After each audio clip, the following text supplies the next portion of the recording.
আসসালামু আলাইকুম, আদাব। আশা করি আপনারা সুস্থ আছেন, তবে শান্তিতে নেই সেটা বিশ্বাস করি যারা দেশে আছেন। দেশের যে রাজনৈতিক, অর্থনৈতিক এবং আইনশৃঙ্খলা পরিস্থিতির অবস্থা, তাতে ভালো থাকার কথা নয়। তবুও ভালো থাকতে হয় পরিবারের জন্য, সমাজের জন্য, মানুষের জন্য, নিজের জন্য। আমি বেশ গত কয়েক মাস, আমি তো আমার শুরু থেকেই এ পর্যন্ত আমি কয়েকবারই কিছু কন্টেন্ট দিয়েছি, কথা বলেছি আওয়ামী লীগ কীভাবে ফিরবে, আওয়ামী লীগের রাজনীতি ফেরার ইতিহাসটা কি। আমি বারবার বলেছি আওয়ামী লীগ ফিরবে, আওয়ামী লীগ ফিরার মতোই ফিরবে।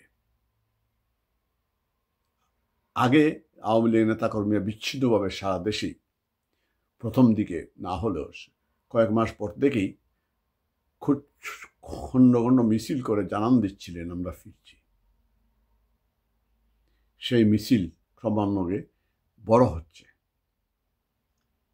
প্রথম দিকে আওয়ামী লীগের স্থানীয় পর্যায়ের অনেকের নেতাই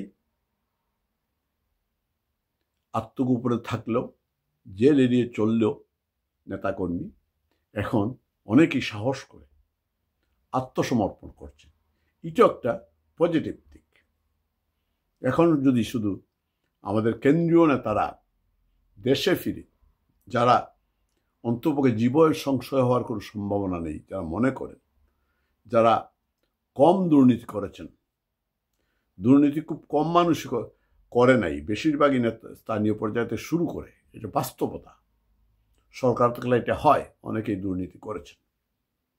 যারা কম দুর্নীতি করেছেন, যারা কম জনরোষে কম দুর্নীতি করেছেন, কর্মীদের সাথে দুর্ব্যবহার করেছেন কম, তারা যদি আস্তে আস্তে দেশে ফিরে আসেন অথবা আত্মগোপন থেকে বের হয়ে অন্তপক্ষে গ্রেপ্তারও হন, আদালত থেকে জামিন কিন্তু হচ্ছে, জামিন নেওয়ার সুযোগ রয়েছে, জামিন নিয়ে কর্মীদের সংগঠিত করার কাজটা করতে পারেন। এতদিন কর্মীরা, নেতারা, বিশেষ কর্মীরা বঙ্গবন্ধু কন্যার নির্দেশের অপেক্ষায় ছিল যে উনি কি বলেন।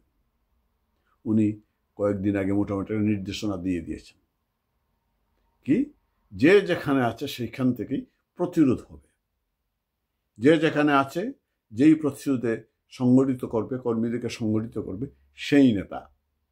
তিনি বলেছেন এক থাপ্পড় খেয়ে, এক গালে থাপ্পড়, গালে হাত বুলিয়ে ঘরে ফেরা যাবে না, পাল্টা থাপ্পড় দিতে হবে, দরকার 2-3টা করে দিতে হবে।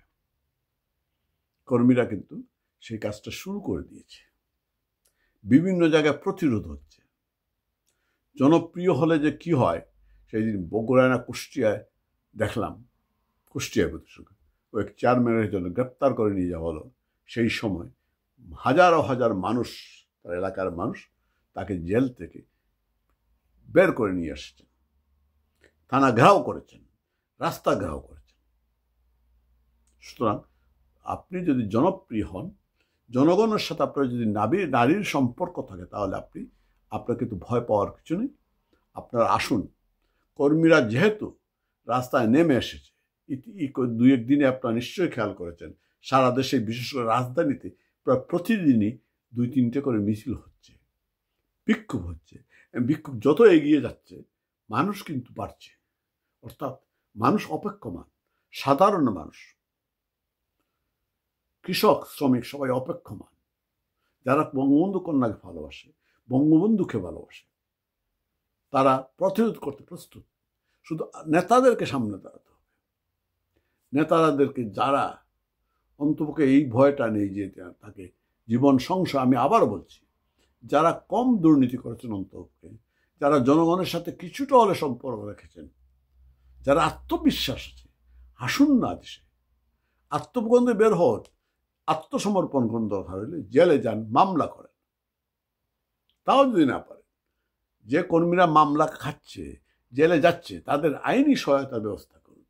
জেলায় জেলায় আইনি সহায়তা কমিটি করুন, সহযোগিতা করুন। মনে রাখবেন, এই যে বলে মানুষ অপেক্ষমান, যখনই মিছিল বের হচ্ছে, প্রতিদিনই মিছিলে মানুষের সংখ্যা কিন্তু বাড়ছে। রাস্তা থেকে সাধারণ মানুষ কিন্তু মিছিলে যোগদান করছে, মানুষের ভয় কাটছে। ভয়টা কাটাতে হবে।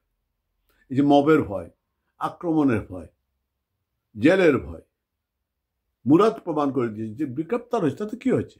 রাজনীতি করে তো গ্রেপ্তার হবে, জেল হবে। বঙ্গবন্ধু জীবনের 12টি বছর জেলে কাটিয়েছেন। বঙ্গবন্ধুকে হাসির মুখে জেল ফাঁসির খ্রিস্টে ঝুলতে চেয়েছেন। আপনি রাজনীতি করবেন, জেল খাটবেন না, রাজনীতি করবেন, নির্যাতন ভোগ করবেন না, তা তো হয় না। জেল, জুলুম, নির্যাতন আপনাকে খাঁটি সোনায় পরিণত করবে। প্রকৃত জননেতা হতে পারবেন। সুতরাং যে কর্মীরা রাস্তায় বের হয়ে আসছে, সাধারণ মানুষ বের হচ্ছে সাহস করে, তাদের সাথে যুক্ত হন, নেতারা যুক্ত হন। দেখবেন মিছিল এক দিন বড় হতেই থাকবে, বিশাল হবে, এবং মিছিলের ঠেলায় এই মেটিকুলাস প্ল্যানের ষড়যন্ত্রকারীরা সব উড়ে যাবে। এনসিপি জাতীয় পার্টির সুর নরম হয়ে এসেছে। এখন যে হুঙ্কার ছাড়ত, এখন হুঙ্কার ছাড়ে না। সমন্বয়করা হুঙ্কার ছাড়ে না।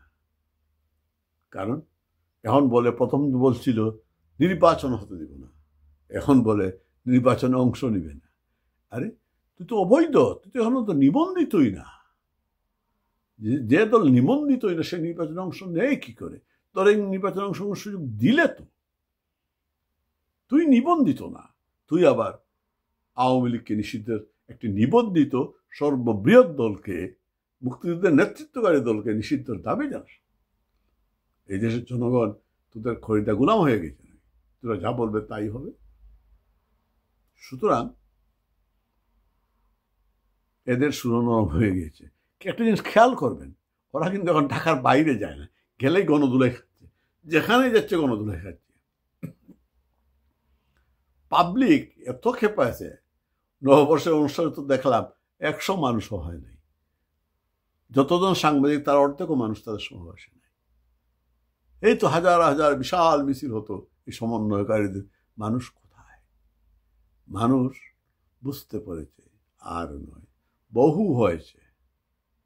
8-9 মাসে যা দেখিয়েছে এরশাদ, এই আমার ইউনূসের বাহিনী আর মানুষ, ওই যে একটা গান বের হয়েছে গাজীপুরে যখন ধুলাই দেওয়া হলো, সেই ওর থেকে একটা গান প্রায় শোনা যায় এতে আপনার সামাজিক যোগাযোগ মাধ্যমে, আর যাব না গাজীপুরেতে। তাদের অবস্থা হয়েছে আর যাব না বরিশাল, নাহিদের হয়েছে আর যাব না বরিশালে, মাসুদ আর যাব না হাতিয়াতে, সার্জিস আর যাব না পঞ্চগড়ে, আর হাসনাত আবদুল্লাহ তো বেরোই হয় না। যা কাজ হবে না। জনগণ তোদেরকে গণধুলাই দেবে। আর এদিকে দেখলাম চিটাগাঙে ছাত্রদল ভালো ইচ্ছা মতো পিটিয়েছে। সুতরাং আওয়ামী লীগ ঘুরে দাঁড়াচ্ছে, এভাবেই আওয়ামী লীগ ঘুরে দাঁড়ায়। আওয়ামী লীগের ইতিহাস হচ্ছে আওয়ামী লীগ ঘুরে দাঁড়াবেই। একটু আস্তে আস্তে ধীরে ধীরে আওয়ামী লীগ অগ্রসর হচ্ছে। ধীরে ধীরে মিছিল বড় হবে, একজন বিশাল হবে, একদিন সারা শহর ছেয়ে যাবে, প্রতিটি শহর ছেয়ে যাবে আওয়ামী লীগের নেতাকর্মীরা, শেখ হাসিনার কর্মীরা। সেই দিন বেশি দূরে নয়। সেই দিন এই যে মেটিকুলাস প্ল্যানের কুশীলবরা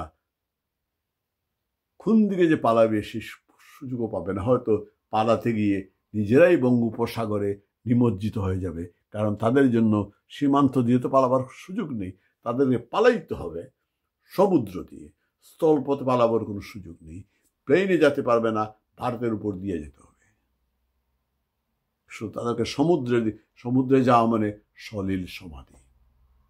আমরা এই ষড়যন্ত্রকারী মেটিকুলাস প্ল্যানের কুশীলবদেরকে আমরা বঙ্গোপসাগরে সলিল সমাধি করব, সলিল সমাধি দেব। সবাই ভালো থাকবেন। জয় বাংলা, জয় বঙ্গবন্ধু।